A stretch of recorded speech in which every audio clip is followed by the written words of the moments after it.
Hello guys, എൻ്റെ പുതിയൊരു വീഡിയോയിലേക്ക് എല്ലാവർക്കും സ്വാഗതം. അപ്പോൾ ഇന്നത്തെ വീഡിയോ എന്താണെന്ന് വെച്ചാൽ ലുലു മോളിൽ 50% ഓഫ് തീരണ ദിവസം ലുലുവിൽ പോയ ഒരു കഥയാണിത്. വേറൊന്നുമല്ല, രോഹിതന് ഒരു ഷർട്ട് എടുത്തിട്ടുണ്ടായിരുന്നു.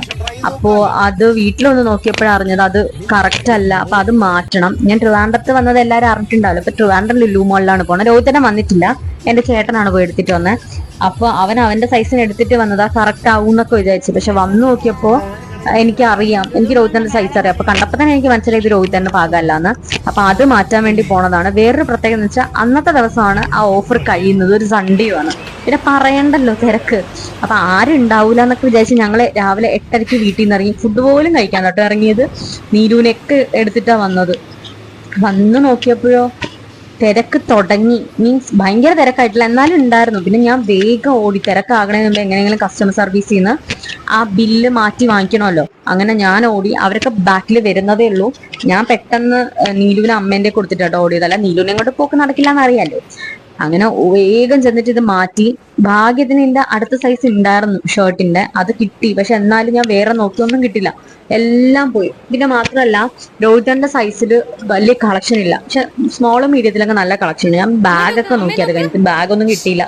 ബാഗ് കിട്ടാത്തത് എനിക്ക് ഇഷ്ടമായില്ല കേട്ടോ ഒന്നും. പിന്നെ നീലു ദേ അവളെ വികൃതി തുടങ്ങി. ഇങ്ങനെ നീലു നമ്മളെ കൈവിട്ട് പോവാൻ തുടങ്ങി. മീൻസ് അവളുടെ സ്വഭാവം. അങ്ങനെ കൂടുതൽ റിസ്ക് എടുക്കാൻ ഞങ്ങൾ പെട്ടെന്ന് തന്നെ ബില്ലൊക്കെ ചെയ്തിറങ്ങി. അപ്പോഴേക്കും താഴെ ഒന്നും ജസ്റ്റ് ഒരു 10-11 മണിയായിട്ടുള്ളൂ. ഇത് മണ്ണിട്ട താഴെ ഇല്ല, അത്രയ്ക്കും തിരക്ക്. പിന്നെ ഞാൻ അങ്ങോട്ട് കയറി പണി വാങ്ങാൻ നിന്നില്ല.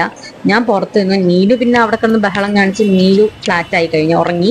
പിന്നെ ഞങ്ങളത് പുറത്തിറങ്ങി. അപ്പോൾ ഒരു 11-11 ആയിട്ടുള്ളൂ. തിരക്ക് കണ്ടില്ല, എന്തൊരു തിരക്കാന്നറിയോ.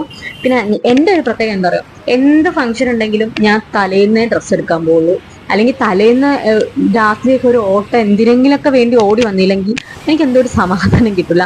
അങ്ങനെ പോയതുകൊണ്ട് ഫംഗ്ഷൻ ഇടാൻ വേണ്ടി എടുത്ത ഷർട്ടായിരുന്നു. അടുത്ത ദിവസമായിരുന്നു ഫംഗ്ഷനും.